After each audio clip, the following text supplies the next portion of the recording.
సర్వాధికారి వందనాలు ప్రభువాను ప్రేమించి ఇంతవరకు నీ సన్నిధి మాతో ఉంచాం.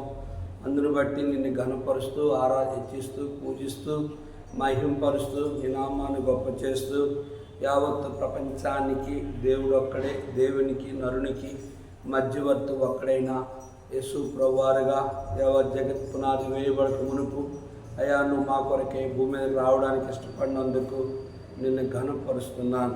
దేవాని మరణ పునరుద్ధానములో మమ్మల్ని పాలువారుగా చేసి నరక ప్రాపం విడిపించి నీ రాజ్యం కొరకు మమ్మల్ని సిద్ధపరచడానికి ఇష్టపడినందుకు నిన్ను కొనియాడుతూ ఈ దినము ప్రభావ ప్రత్యేకంగా ఆంధ్రప్రదేశ్లో ఉన్న సర్వ మానవాళి రక్షణ కొరకు ప్రార్థిస్తున్నాను. దేవా, ఏ ఒక ఆత్మ నశించే నరకాన్ని పోవుట నీకు ఇష్టము లేదు. నీ ఏర్పాట్లు ఉన్నవారు నీ రక్తంతో విమోచించి నీ రాజ్యం కొరకే సిద్ధపరచమని యెహోవా ఈ ఛానల్ ద్వారా మాతో మాట్లాడమని యేసు నామంలో వేడుకుంటున్నాము తండ్రి, ఆమేన్. గొర్రె పిల్ల వివాహోత్సవ సమయము వచ్చెను, రండి. గొర్రె పిల్ల వివాహోత్సవ సమయము వచ్చెను, రండి. సిద్ధపడెను వధువు సుప్రకాశము గల, సిద్ధపడెను వధువు సుప్రకాశము గల, నిర్మల వస్త్రములతో నాలంకరించుకొని, నిర్మల వస్త్రములతో నాలంకరించుకొని, గొర్రె పిల్ల వివాహోత్సవ సమయము వచ్చెను, రండి. పరిశుద్ధుల నీతి క్రియలేయ వస్త్రములు, పరిశుద్ధుల నీతి క్రియలేయ వస్త్రములు, గొర్రె పిల్ల రక్తములో శుద్ధి నొందిన వారు, గొర్రె పిల్ల రక్తములో శుద్ధి నొందిన వారు, గొర్రె పిల్ల వివాహోత్సవ సమయము వచ్చెను, రండి.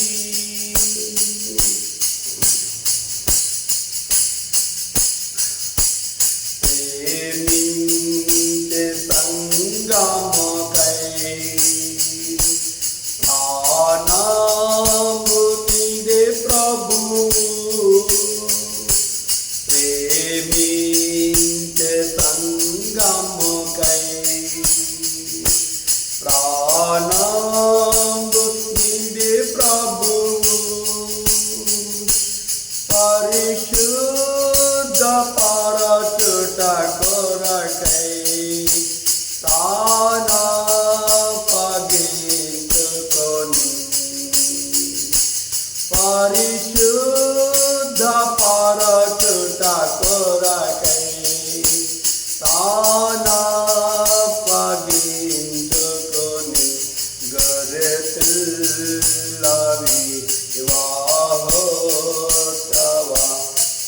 సమయము వచ్చెను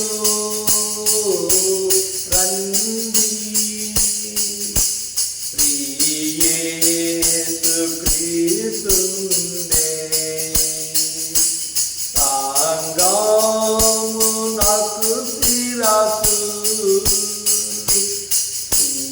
యేసు క్రీస్తుండే సంగము నాకు శిరసు వాక్యము దకము తోడా శుద్ధి ఆరాటుచుండే వాక్యము దకము తోడా శుద్ధి ఆరాటుచుండే గరెపిల్లవి వివాహోత్సవ సమయము వచ్చెను రండి గరెపిల్లవి వివాహోత్సవ సమయము వచ్చెను రండి.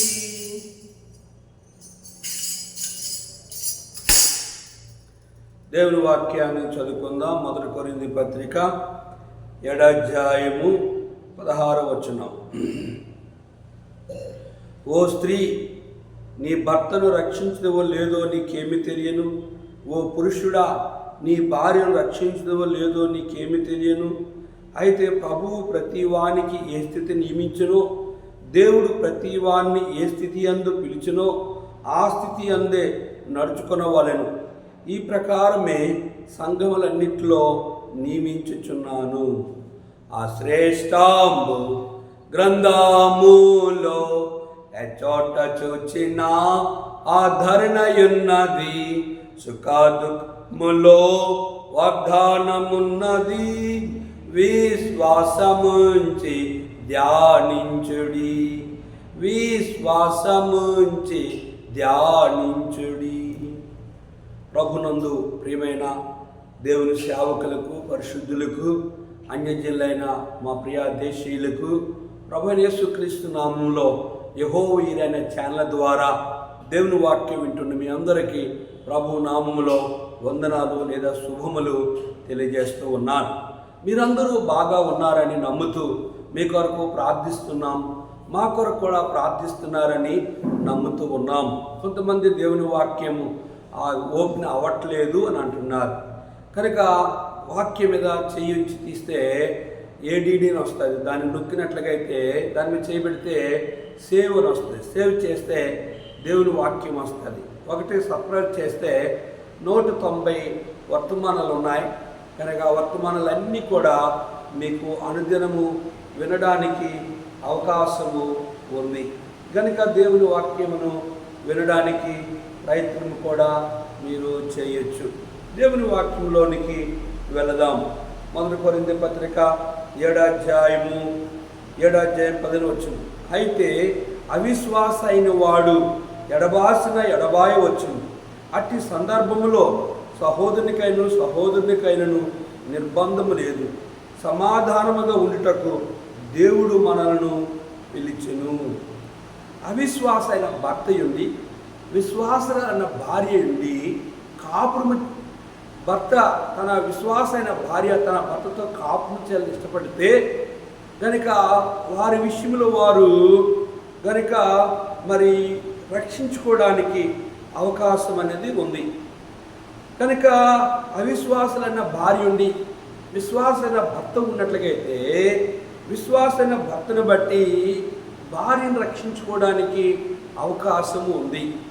అందుకే 17-16 వచనం అంటున్నాడు, ఎందుకు దేవుడు పిలిచాడటంటే మనల్ని, అయితే అవిశ్వాస అయిన వాడు ఎడబాసిన ఎడబాయవచ్చును. అట్టి సందర్భంలో సహోదరునికి నిర్బంధము లేదు. సమాధానం ఉంటూ దేవుడు మనల్ని పిలిచాడు. కనుక అవిశ్వాసన భర్త ఎడబాయి విడాకులు ఇవ్వచ్చు, లేదంటే అవిశ్వాసమైన భార్య విడాకులు ఇవ్వచ్చు. కానీ అట్టి సందర్భంలో నిర్బంధం అనేది లేదు. ఎందుకంటే సమాధానముగా వారు విడిపోవడం అనేది మంచిది. ఇద్దరు కలిసి ఇద్దరు ఉభయలు సభలు ఇద్దరు ఉభయలు కలిసి ఉండడం ద్వారా క్షేమము. కనుక వారు ఇద్దరు సమాధానముగా కలిసి ఉండి కూడా సమాధానం లేనప్పుడు వారు ఇద్దరు ఎడబాటు కలిగి ఉండడం కూడా క్షేమం. కనుక సమాధానం ఉండడానికి దేవుడు మనల్ని పిలిచాడు, కానీ అసమాధానం ఉండడానికి దేవునితో సమాధానం ఉండాలి, భర్తతో సమాధానం ఉండాలి, భార్యతో సమాధానం ఉండాలి. కనుక ఇంటి వారితో సమాధానం కలిగి ఉండాలి. అప్పుడు పరిశుద్ధాత్మ దేవుడు మీతో ఉంటాడు. ఇప్పుడు అవిశ్వాసన భర్తను రక్షించుకోవాలన్నా, కనుక అవిశ్వాసన భార్యను రక్షించుకోవాలని ఎవరిలో ఉందంటే, విశ్వాసన భర్త తన అవిశ్వాసన భార్యను రక్షించుకోవచ్చు. అవిశ్వాసైన భార్య విశ్వాసైన భర్త భార్య అవిశ్వాసైన భర్తను రక్షించుకోవచ్చు అని ఇక్కడ 16 చూడండి. ఓ స్త్రీ నీ భర్తను రక్షించడవో లేదు నీకేమీ తెలియను. ఓ పురుషుడా నీ భార్యను రక్షించడం లేదు నీకేమీ తెలియను. తెలిసి ఉండాలి. కనుక నీ భర్తను రక్షించుకునే బాధ్యత నీలో ఉంది, నీ భార్యను రక్షించుకునే బాధ్యత నీలో ఉంది. కనుక మీరు అవిశ్వాసంగా ఉన్న భార్యను రక్షించుకున్నట్లుగా విశ్వాసైన భర్త విశ్వాసైన భార్య అవిశ్వాసన భర్తను రక్షించుకుంటే వారు విడిపోయిన అవసరం లేదు, వారికి విడాకులు ఏమైనా అవసరం లేదు, వారు ఎడబాయిన అవసరం లేదు, ఒకరికొకరు అసమాధానంగా ఉండే అవసరం లేదు. ఇద్దరు ఆ సమాధానం కలిగి దేవునితో సమాధానం కలిగి ఉండడానికి కారణము విశ్వాసైన భర్త తన భార్యను రక్షించుకోవాలి. విశ్వాసైన భర్తను బట్టి భార్య తమ పుట్టిన పిల్లలు పవిత్రులవుతారు.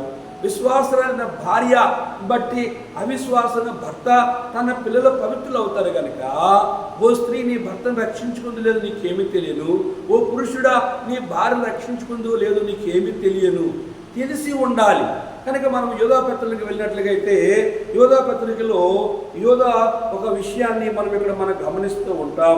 యోధా పత్రికలో మనం గమనించినట్లుగైతే చూడండి, ఒక చక్కని మాట ఇక్కడ రాయబడుతూ వచ్చింది. 20వ వచనం, ప్రియులారా మీరు విశ్వసించు అతి పరిశుద్ధమైన దాని మీద మిమ్మల్ని మీరు కట్టుకొనుచు పరిశుద్ధాత్మలో ప్రార్థన చేయొచ్చు, నిత్య జీవార్థమైన మన ప్రభువు యేసుక్రీస్తు కనికరము కొరకు కనిపెట్టచ్చు, దేవుని ప్రేమలో నిలిచినట్లు కాచుకొని ఉండుడి, సందేహపడి వారి మీద కనికరము చూపుడి, అగ్నిలో నుండి లాగినట్లు కొందరు రక్షించుడి, శరీర సంబంధులైన వారు అపవిత్ర ప్రవర్తనకు ఏమాత్రం నొప్పుకొనక దాన్ని అసహించుకొనొచ్చు, భయముతో కొందరిని లేదా నీ భార్యను నీ పిల్లలని కూడా రక్షించుకోమని దీని యొక్క అర్థం.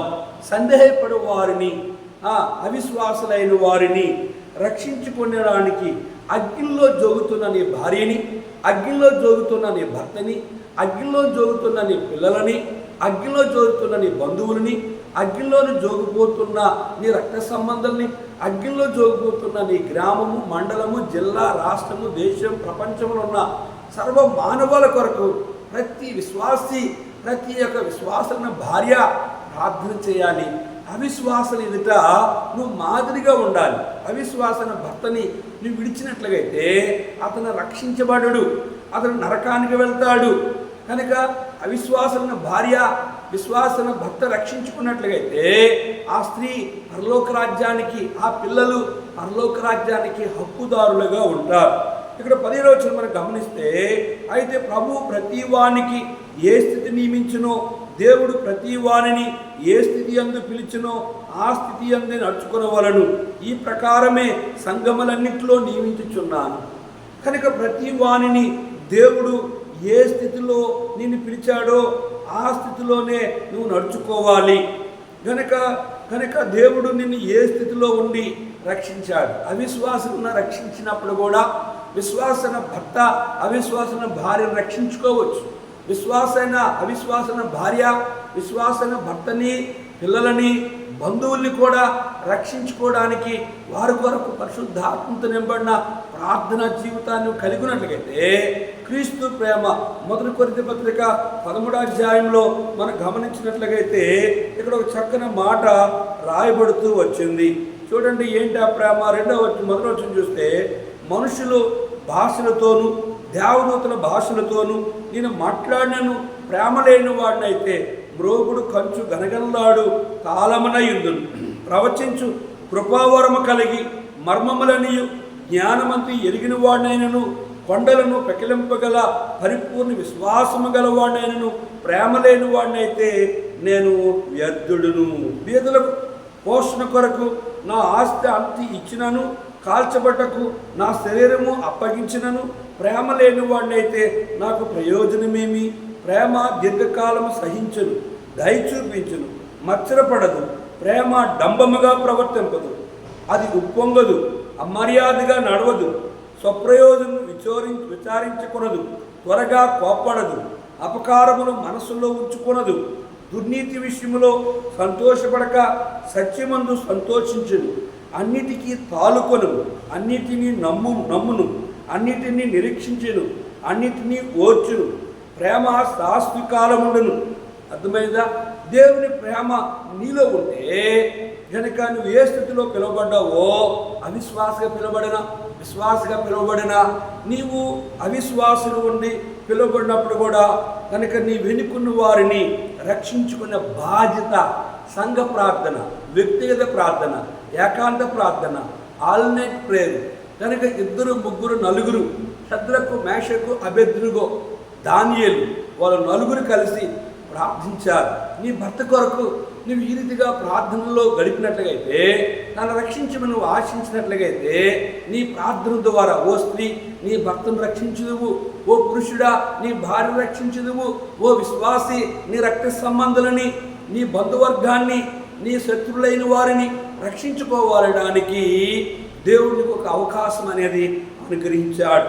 17వ గమనిస్తే, అయితే ప్రభు ప్రతివానికి ఏ స్థితి నియమించునో, దేవుడు ప్రతివాన్ని ఏ స్థితి అందు పిలిచినో ఆ స్థితి అందే నడుచుకున్న వాళ్ళను, ఏ స్థితిలో నేను పిలిస్తే ఆ స్థితిలో నడుచుకుంటూ విశ్వాసైన భర్త కనుక విశ్వాసంగా నడుచుకోవాలి. అవిశ్వాసన భర్త అవిశ్వాసం నడుచుకుంటాడు కనుక విశ్వాసన భర్త అవిశ్వాసన భర్తని క్రీస్తులో నడిపింపబడినట్లుగా అగ్నిలో జోగుతున్న వారిని రక్షించే వారంగా మనము ఉండాలి. కనుక విశ్వాసన భార్య అవిశ్వాసన భర్తని క్రీస్తులో నడిపించుకున్న రక్త సంబంధాలని నడిపించుకున్న వారుగా క్రీస్తు ప్రేమను చూపగలగాలి. 18వ గమనించినట్లయితే, సున్నతి పొందిన వాడెవడైనను పిలువబడిన అతడు సున్నతి పోగొట్టుకొనవలదు, సున్నతి పొందిన వాడెవడైనను పిలువబడిన సున్నతి పొందవలదు. సున్నతి పొందినవాడు దాన్ని పోగొట్టుకోకూడదు. సున్నతి పొందలేని వాడు పొందలేడు. అంటే దాని అర్థం ఏంటంటే, సున్నతి అంటే మనం ఆది కాండంలోనికి వెళ్ళినట్టుగైతే అబ్రహాము మొట్టమొదటిసారిగా ఇస్సాక్కి, ఇస్మాయిల్కి కనుక తన దాసులు కూడా సున్నతి చేశాడు. అంటే దాని అర్థం ఏంటంటే దేవునికి ప్రతిష్ఠించబడ్డమని అర్థం. కనుక ఒక వ్యక్తి క్రీస్తు బిడ్డగా బ్రతకాల తప్ప, ఒక వ్యక్తి కనుక సున్నతి లేని వ్యక్తిగా ఉంటే క్రీస్తు నీకు ఎటువంటి సంబంధము లేదు. సున్నతి కలిగిన ప్రతి విశ్వాసి, రక్షించబడిన ప్రతి విశ్వాసి, క్రీస్తుకు ప్రతిష్ఠించబడిన ప్రతి విశ్వాసి కూడా సున్నతి లేని వారు, లోకములో ఉన్నవారు కనుక బంధువులో ఉన్నవారు, రక్త సంబంధులైన వారు, ఈ లోకంలో అనేకలు సున్నత పొందడానికి నువ్వు వారికి సువార్త చెప్పాలి, వారికి క్రీస్తు ప్రేమ చూపాలి, వారి కొరకు ప్రార్థన చేయాలి. అగ్నిలో జరుగుతున్న వారిని రక్షించవలసిన బాధ్యత నీలో ఉంది. నేను రక్షించబడ్డాను అనుకున్న ఒక విశ్వాసగా నువ్వు బతికితే, నేను సేవ చేయుచున్నాను, నా సేవ ఎంతటితో చాలు అనేది కాదు. సేవ అనేది చనిపోయినంత వరకు నువ్వు సేవ చేయాలి. చనిపోయినంత వరకు కూడా విశ్వాసాన్ని రక్షించడం కాదు, కానీ సున్నతి లేని వారిని, రక్షణ లేని వారిని, క్రీస్తుని ఎరగని వారిని, క్రీస్తుకు దూరముగా ఉన్న వారికి క్రీస్తు ప్రేమను పంచి ప్రభు యొక్క జననము, మరణము, పునరుద్ధానమును ప్రకటింపజేసి నరకముంది, పరలోకముందని వారికి తెలియజేసి, వాటి సున్నతి లేని వారు నరకం నుంచి విడుదలయ్యి నిత్యరాజ్యమైన పరలోక రాజ్యానికి వారిని సిద్ధపరిచే బాధ్యత ప్రతి సేవకుడిపై, ప్రతి సేవకురాలపై, ప్రతి విశ్వాసన భర్తపై, ప్రతి విశ్వాసన భార్యపై, రక్షించుకున్న ప్రతి విశ్వాసి సున్నతి లేని వారిని రక్షించుకోవాలి అని దాని అర్థం. 19వ మనం గమనించినట్లయితే, దేవుని ఆజ్ఞను అనుసరించుటయే ముఖ్యము గాని సున్నతి పొందుటయందు ఏమీ లేదు. సున్నతి పొందకపోవటయందు ఏమీ లేదు. కనుక రక్షించబడిన వ్యక్తి ఆయన ఆజ్ఞలు, ఆయన కట్టడలు, ఆయన విధులు గైకొంటాడు, ఆయన మాట వింటాడు. కనుక సున్నతి పొందని కారణం మంచిదే, సున్నతి పొందడం మంచిదే. రెండవది, సున్నతి పొందిన వ్యక్తి ఆయన ఆజ్ఞలు, ఆయన కట్టడలు, ఆయన విధులు, ఆయన ధర్మశాస్త్రము, ఆయన మాట వినాలి. మీరు నా మాట అంటే భూమి యొక్క మంచి పదార్థాలు అనిపిస్తారు. మీరు నా మాట వినకపోతే మీరు ఖడ్గం పాలవుతారంటే. అంటే సున్నతి లేని వ్యక్తిని, కనుక దేవుని ఆజ్ఞలు గైకొనలేని వ్యక్తిని నరహత్య చేయకుండా ఉండడమే గైకొనుట. అబద్ధం ఆడొద్దు, ఆడకుండా ఉండడమే గైకొనుట. కనుక లోకములో ఉన్న సున్నతి లేని వారు, లోకములో ఉన్న అన్యజనులు అయినవారు, లోకములో సున్నతి పొందడం అవసరం లేదు అనుకున్నవారు ఆయన మాట వినరు. ఆయన ఆజ్ఞలు, ఆయన కట్టడలు, ఆయన విధులు గైకొనలేరు. గైకొనగలిగే వారుగా చేయగలగాలంటే వారి కొరకు నువ్వు ప్రార్థించాలి, వారిని ప్రభువులోనికి నడిపించాలి, వారు రక్షించబడాలి, వారు బాప్తిసం పొందాలి, వారు సంఘములో చేరాలి, వారు ధర్మశాస్త్రాన్ని, దేవుని వాక్యాన్ని అనుసరించి అప్పుడు వారు నడుచుగలిగే వారుగా ఉండి పరలోక రాజ్యానికి హక్కుదారులుగా ఉంటారు. సున్నత పొందుట కనుక వాళ్ళు పొందుతారు. రెండోది, వారు ఆయన ఆజ్ఞలు, ఆయన కట్టడలు, ఆయన విధులు గైకొన్న వారు కూడా ఉంటారు. ప్రతి వాడు ఏ స్థితిలో పిలబడును ఆ స్థితి అందే ఉండవాలను. ప్రతి వాడు ఏ స్థితిలో అంటే దాసుడిగా పిలువబడ్డావా, చింతింపవద్దు.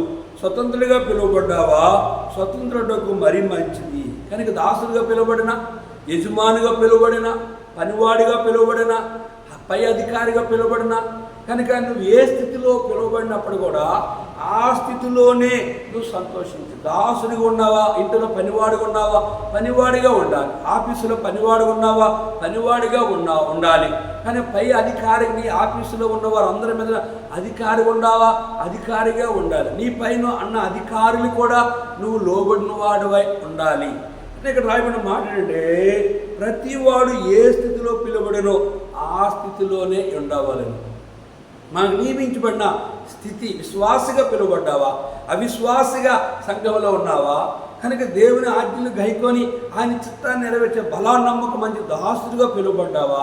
నువ్వు ఆ స్థితిలోనే ఉండాలని దాని అర్థం. దాసుడిగా పిలువబడతావా, చింతింపవద్దు. కానీ స్వతంత్రుడగుటకు శక్తి కలిగిన స్వతంత్రుడగుట మరీ మంచిది. ఎల్లప్పుడూ కూడా దాసుడిగా అంటే లోకంలో దాసత్వం అనేది కనుక మంచిది కాదు. నువ్వు దాసత్వాన్ని నుంచి విడుదల అవ్వాలి. మన పితరులని ఇశ్రాయేలు 430 సంవత్సరాలు ఐగుప్తులో ఫరో కింద దాసులుగా ఉండి వారు చింతించారు, బాధపడ్డారు, కన్నీరు కార్చారు.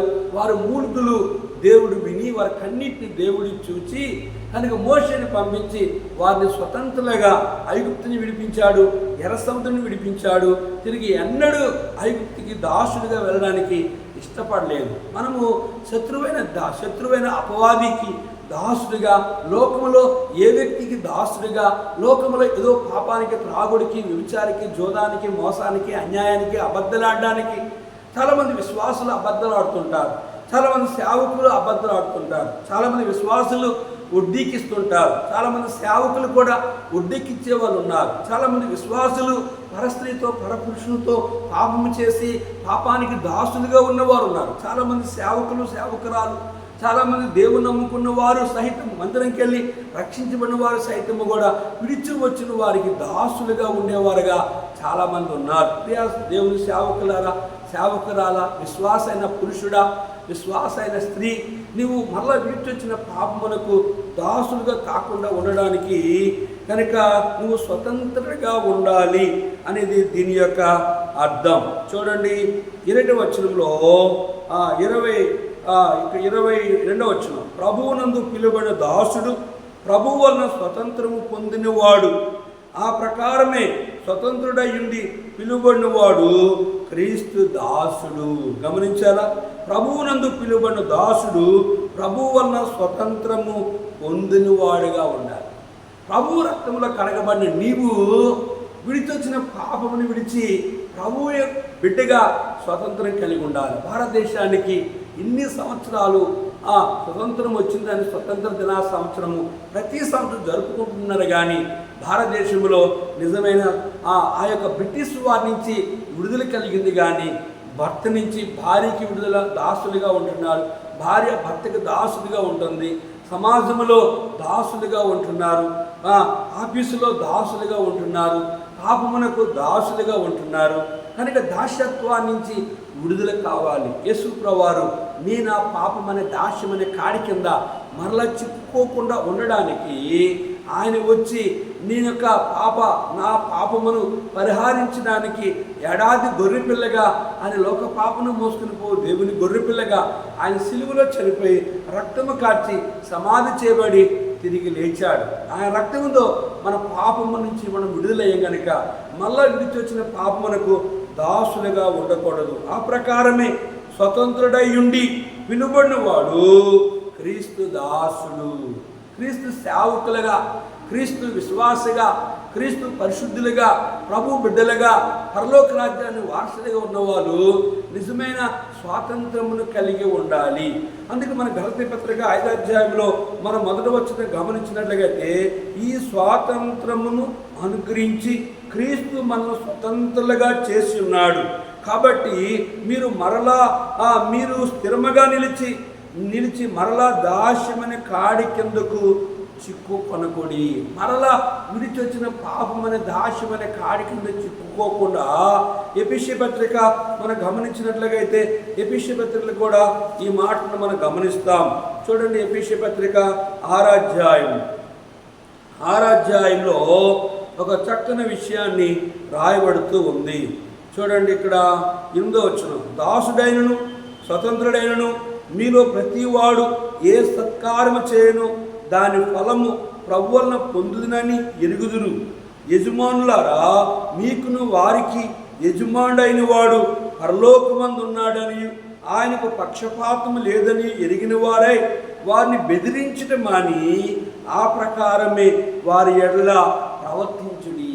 కనుక వారిని బెదిరించకూడదు. భర్త భార్యని బెదిరించకూడదు. ఆఫీసులో అధికారి తన కింద ఉన్న వారిని బెదిరించకూడదు.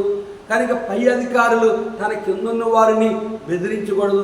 ఆ పై ఉన్న అధికారి తన కింద ఉన్న అధికారిని బెదిరించకూడదు. కనుక ఇక్కడ మనం చూస్తే స్వతంత్రం కనుక ఎట్లా ఉండాలంటే మనుషులకు చేసినట్టు కాక ప్రభువునకు చేసినట్టే ఇష్టపూర్వకంగా సేవ చేయాలి. అందుకే 5వ వచనం చూస్తే, దాసులారా యథార్థ హృదయం గలవారై భయముతోను వణుకుతోను క్రీస్తునకు వలె శరీర విషయమై మీ యజమానులైన వారికి విధేయుడి, మనుషులను సంతోషపెట్టువారు చేయనట్లు కంటి కనబట్టుకే కాక క్రీస్తు దాసులమని ఎరిగి దేవుని చిత్తమును మనపూర్వకముగా జరిగించాలి. దేవుని దాసులమని చెప్పి మనపూర్వకంగా మనుషులు చేసింది కాక ఇష్టపూర్వకంగా దేవుని సేవ చేయాలి. 22వ వచనం మనం గమనించినట్లయితే, ప్రభువునందు పిలువబడిన దాసుడు ప్రభు వలన స్వాతంత్రము పొందినవాడు. ఆ ప్రకారమే స్వతంత్రుడై ఉండి పిలువబడినవాడు క్రీస్తుకు దాసుడిగా ఉండాలి తప్ప భార్యకి దాసుడో గనుక భర్తకి దాసురాలో గనుక ఎవరెవరికో నువ్వు దాసులుగా ఏ పాపానికో ఏ పరిస్థితికో పరపురుషునికో చుట్టకో బీడీకో సిగరెట్కో కనుక ఏదో ఒక దొంగతనము పాపమునకో దేనికో నువ్వు ఆ దాసుడిగా ఉండకూడదు. క్రీస్తు స్వతంత్రమైన దాసుడిగా ఉండాలి. నువ్వు స్వాతంత్రాన్ని కలిగి ఉండాలి. దాస్యత్వాన్ని పరిపూర్ణంగా విడుదల కావాలి. అప్పుడే క్రీస్తు స్వతంత్రత్వాన్ని నువ్వు అనుభవిస్తావు. మీరు విలువ పెట్టి కొనబడిన వారు కనుక మనుషులకు దాసుడు కాకుడి. గమనించారా?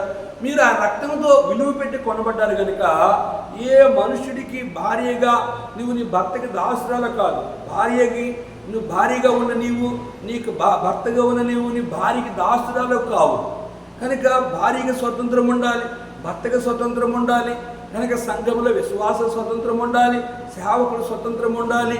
కనుక ఇంటిలో ఉన్న దాసి పనిచేసిన ఆమె ఆ ఇంటిలో ఆమె స్వతంత్రముగా ఉన్నట్లయితే ఏ పనైనా చేయగలుగుతుంది. కానీ యజమానురాలకి దాసత్వాన్ని దాసుడిగానే కనుక దాస్యత్వం కలిగే వారుగా ఉండకూడదు. ఇక్కడ అంటున్నాడు, మీరు విలువ పెట్టి ఆయన రక్తంలో కొనబడ్డారు కనుక దాసులు కాకుడి.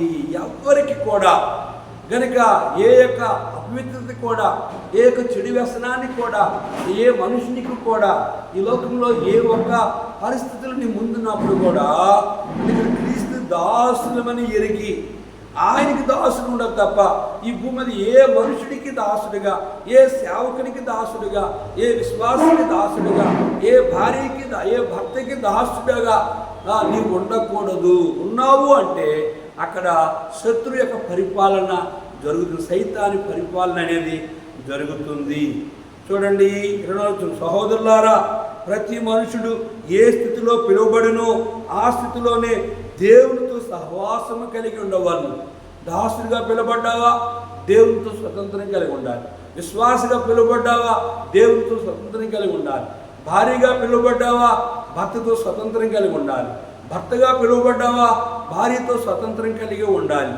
కనుక ఎవ్వరికీ నీవు ఈ లోకంలో ఒక దేవుని తప్ప ఇంకెవ్వరికి నువ్వు దాసుడిగా, దాసురాలుగా ఆ రక్తంలో ఒలివి పెట్టి కొనబడ్డావు కనుక ఈ లోకంలో ఎవరికి దాసుడుగా కాకుడి అని రాయబడుతూ వచ్చింది. సహోదరులారా, ప్రతి మనుషుడు ఏ స్థితిలో పిలువబడునో ఆ స్థితిలోనే దేవునితో సహవాసము కలిసి ఉండాలి. సహవాసం అంటే దేవుడు నీవు కలడం. ఏదోను తోటలోనికి కనుక యెహోవా వచ్చినప్పుడు ఆదాముతో సహవాసం చేశాడు, ఆనోకుతో సహవాసం చేశాడు. కనుక ఆ రీతిగా నేను కూడా సంఘ ప్రార్థనలో సహవాసం చేయాలి, ఆరాధనలో సహవాసం చేయాలి. కనుక ఆ యొక్క సువార్తలో సహవాసముగా ఉండాలి, కలిసి ప్రార్థించే సహవాసం ఉండాలి, కలిసి ఒకరి కష్ట సుఖాలు ఒకరితో ఒకరు మనుషులు కలుస్తారు. చాలామంది సహవాసంగా ఉంటున్నంటారు కానీ మనుషులు కలుస్తారు కానీ మనసులో కలవవు. ఆ రీతిగా నువ్వు ఉన్నట్లయితే నువ్వు క్రీస్తు దాసుడు, క్రీస్తు దాసురాలు కావు. భార్య దగ్గర భర్తకి స్వతంత్రం ఉండాలి, భర్త దగ్గర భార్యకి స్వతంత్రం ఉండాలి, సంఘంలో విశ్వాసం స్వతంత్రం ఉండాలి, సేవకుడు సంఘంలో స్వాతంత్రాన్ని కలిగి ఉండాలి. ఎవరికి ఎవరు దాసులు కాకుడి అంటున్నాడు. కన్యక విషయమై ప్రభు యొక్క ఆజ్ఞ నేను పొందలేదు కానీ నమ్మకమైన వాడ ఇండుటకు ప్రభువు వలన కనికరము పొందిన వాడునై నా తాత్పర్యము చెప్పుచున్నాను. ఇక్కడ అపోస్తలుడైన పౌలు కొరింథీ సంఘములో ఈ విషయాన్ని కన్యక విషయమై కనుక ప్రభు యొక్క ఆజ్ఞ నేను పొందలేదు కానీ నమ్మకమైన వాడిన ఇండుట వలన ప్రభువు కనికరము పొందిన వాడే. కన్యగా పిలువబడ్డావా కనుక ప్రభు ఎదుట కనికరము కలిగి నమ్మకమైన వాడుగా, ఒక విశ్వాసిగా, కనుక ఒక కన్యగా, ఒక సేవకుడుగా కన్యగా ఉండాలని ఇష్టపడినట్లుగైతే పురుషుడే కానీ స్త్రీయే కానీ ఎలా ఉండాలి? నమ్మకమైన వాడే ఇండుటకు ప్రభు వలన కనికరము పొందిన వాడవై ఉండాలి. ఆ చిన్నది మిక్కిలి చక్కనది ఆమె కన్యక. కనుక 7 కుమార్తెలు కన్యకులుగా ఉన్నారు. యాజకుడైన ఆ యొక్క వ్యక్తి కుమార్తెలు. ఫిలిప్కి 4 కుమార్తెలు ఉన్నారు కనుక వారు కన్యకులు. యేసు తల్లి అయిన ఆ మరియా కన్యక. కనుక ఈ కన్యత్వంలో ఎట్లా ఉండాలంటే నమ్మకమైన వాడినై ఇండుటకు ప్రభువు వలన కనికరము పొందగలిగే వారంగా ఉండాలి. మనుషులకు కాదు. మనుషులు ఎదుట నిన్ను కన్యగా నేను పవిత్రంగా ఉన్నానని, కన్యకత్వం అంటే పవిత్ర జీవితం, నిన్ను నువ్వు చూపించుకునే అవసరత లేదు, అది రుజువు చేసుకునే అవసరత లేదు. నువ్వు కన్యగా ఉన్నావా పురుషుడా, కన్యగా ఉన్నావా స్త్రీ, నీ కన్యత్వము దేవుడితో నీకు సత్సంబంధము కలిగి ఉండాలి. మనుషులు నమ్మొచ్చు, నమ్మకపోవచ్చు. ఇంకా మనం గమనించినట్లయితే ఇప్పటి ఇబ్బందిని బట్టి పురుషుడు తానున్న స్థితిలోనే ఇండుట మేలని తలంచుచున్నాను. ఓ కొరింథీ సంఘస్థులారా, ఇప్పటి స్థితిలో పిలువబడిన పురుషుడు తానున్న స్థితిలోనే ఇండుట మేలని తలంచుచున్నాను. ఇంకా మీలో అనుమానాలు, మీలో డౌట్లు, మీలో వ్యతిరేక భావాలు, పవిత్రులు ఎవరో అపవిత్రులు ఎవరో, కన్యక ఎవరో, కన్య కాలేని పురుషుడు ఎవరో అనేది మీలో ఇప్పటికే ఇబ్బంది పడిన అవసరత లేదు. కనుక ఎప్పుడు ఎవరికి మనము ఇబ్బంది కలిగించినట్లుగా శోధించడము, హాని చేయడము, బాధ పెట్టడము, ఇబ్బంది పెట్టడము, దుఃఖ పెట్టడము, కనుక వారిని ఏడిపించడం అనేది ఎంత మాత్రము మంచిది కాదు అనేది పౌలు యొక్క ఉద్దేశం. భార్యకు బద్ధుడవై ఉంటువా, విడుదల కోరవద్దు. భార్య లేక విడిగా ఉంటువా, వివాహము కోరవద్దు. చూసారా, భార్యకు బద్ధుడవై ఉన్నావా, ఏమంటాడండి, విడుదల కోరవద్దు. విడుదలంటే విడాకులు కోరవద్దు. భార్య లేక విడిగా ఉంటావా, భార్య లేకుండా పెళ్లి కాకుండా ఉండాలనుకుంటావా, వివాహము కోరవద్దు. కనుక భార్య కావాలంటే ఏం చేయాలి చూడండి. ఆయనను నీవు పెళ్లి చేసుకున్నాను పాపము లేదు, కన్యక పెళ్లి చేసుకున్నాను ఆమెకు పాపము లేదు. అయితే అట్టి వారికి శరీర సంబంధమైన శ్రమలు కలుగును, అవి మీకు కలగకుండా వల్లని కోరుచున్నాను. గమనించారా? అయితే ఆయనను నీవు పెళ్లి చేసుకున్న పాపము లేదు, కన్యక పెళ్లి చేసుకున్నాను ఆమెకు పాపము లేదు. అయితే అట్టి వారికి శరీర సంబంధమైన శ్రమలు ఉంటాయి. పెళ్లి చేసుకుంటే శరీర సంబంధమైన శ్రమలు ఉంటాయి, అవి మీకు కలగకుండా ఉండాలని కోరుచున్నాను అంటున్నాడు పౌలు. కనుక పెళ్ళి కాకుండా ఉన్నా కష్టాలే, పెళ్ళైనా కష్టాలే. కనుక ఈ లోకంలో బ్రతికినంత కాలం, ఈ దేహంతో ఉన్నంత కాలం శ్రమలు, కష్టాలు, బాధలు, నిందలు, అవమానాలు, హేళనలు, తునీకరించడం, ద్వేషించడం, అసహించుకోవడం, ఈ లోకంలో ఈ శరీరంతో ఉన్నంత కాలము జబ్బులు, అనారోగ్యాలు ఉండడానికి అవకాశాలు ఉన్నాయి.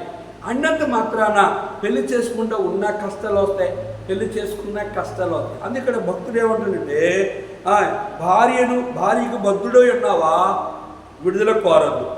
భార్య లేక విడిగా ఉండాలి ఇష్టపడతావా, పెళ్లి చేసుకోవద్దు అంటున్నాడు. పెళ్లి చేసుకుని కోరుతూ ఉన్నావా, శ్రమలు వస్తాయి. ఆ శ్రమలు ఏ శ్రమలు అంటే శరీర సంబంధమైన శ్రమలు.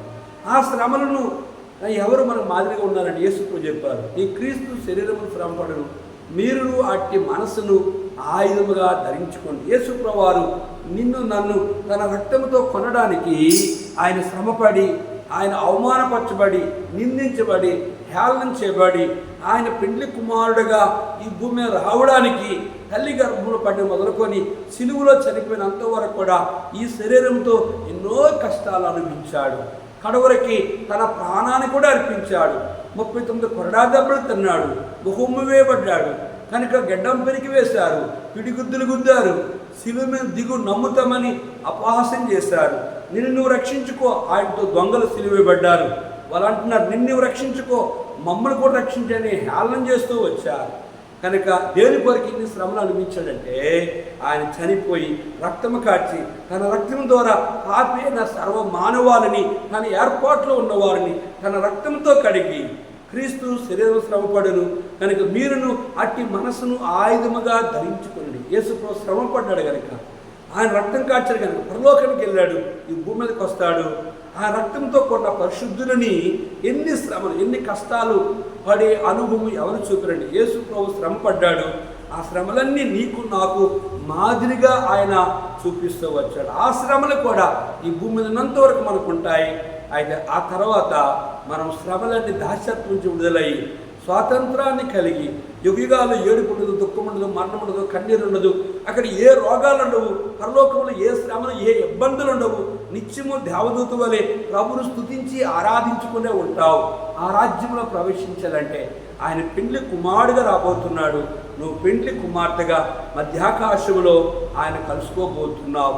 ఆ యొక్క గొర్రెపిల్ల వివాహవత్య సమయంలో నువ్వు పాల్గొవాలంటే ఈ దేహంతో ఉన్నంత కాలం శ్రమలు ఉంటాయి. యేసు రక్తములో నీ పాపమును కడుక్కోవాలి. ఆయనకి మాత్రమే దాసురాలుగా ఉండాలి. ఆయన రక్తములో విమోచించబడితే నువ్వు స్వతంత్రాలువి, యుగాలుండే ఆ రాజ్యములు ఉంటావు. యేసుప్రభువును నశించుకుని ద్వేషించినట్లుగైతే ఈ భూమిలో భార్యాభర్తలకు శ్రమలు ఉంటాయి, కష్టాలు ఉంటాయి. చనిపోతే యేసుప్రభువును ద్వేషించి చనిపోతే అగ్ని ఆరదు, ఉరికి చావదు. నరకం కావాలా, పరలోకం కావాలా, ఏది కావాలో నీవే కోరు. యేసుప్రభు పెండ్లి కుమారుడు రాబోతున్నాడు. నువ్వు పెళ్లి కుమార్తెగా ఆయన ఎదుర్కోవాలంటే, యుగాల రాజ్యంలో ఉండాలంటే ఇదే అనుకూల సమయం, ఇదే రక్షణ దినము. ఇప్పుడే నువ్వు ఎక్కడున్నప్పుడు కూడా యేసు ప్రభువా నీ రక్తంతో నన్ను కడుగు, పాపం అనే దాస్యత్వం నుంచి విడిపించి, నన్ను నరకం నుంచి విడిపించి నీ రాజ్యం కొరకే నన్ను సిద్ధపరచంటే ఆయన రక్తములో నీ ప్రతి పాపమును కడిగి యుగాలుండే నిజ స్వతంత్రమైన ఆ పరలోక రాజ్యమే నిజ స్వతంత్రంగా ఆ రాజ్యములో తనతో పాటు నిన్ను ఉంచగలుగుతాడు. నీ కొరకు ప్రార్థిస్తాను. జిమ్గల తండ్రి వందనాలు. కొన్ని మాటలు మా ప్రియులు అన్నారు, అది వారి జ్ఞానంతో వారికి అర్థము కాదు. నీ జ్ఞానముతో నింపి ఎవరైతే పాపం అనే దాస్యం అనే కాడి కింద ఇంకా చిక్కున్నారో ఆయన విడిపించి, నీ రక్తంతో విడిపించి, నరకంతో విడిపించి నీ రాజ్యం కొరకే వారిని సిద్ధపరచు. నీ పెండ్లి కుమారుడు వచ్చినప్పుడు వారిని పెండ్లి కుమార్తెగా సిద్ధపరచమని యేసు నామములో అడిగి వేడుకుంటున్నాం తండ్రి. ఆమేన్. తెల్లాని గుర్రముపై కూర్చుండినవాడు, తెల్లాని గుర్రముపై కూర్చుండినవాడు,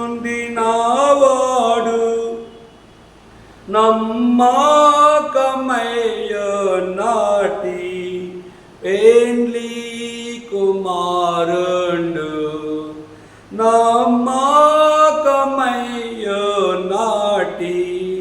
పెండ్లి కుమారుండు, గొర్రె పిల్లవి వివాహోత్సవ సమయము వచ్చెను.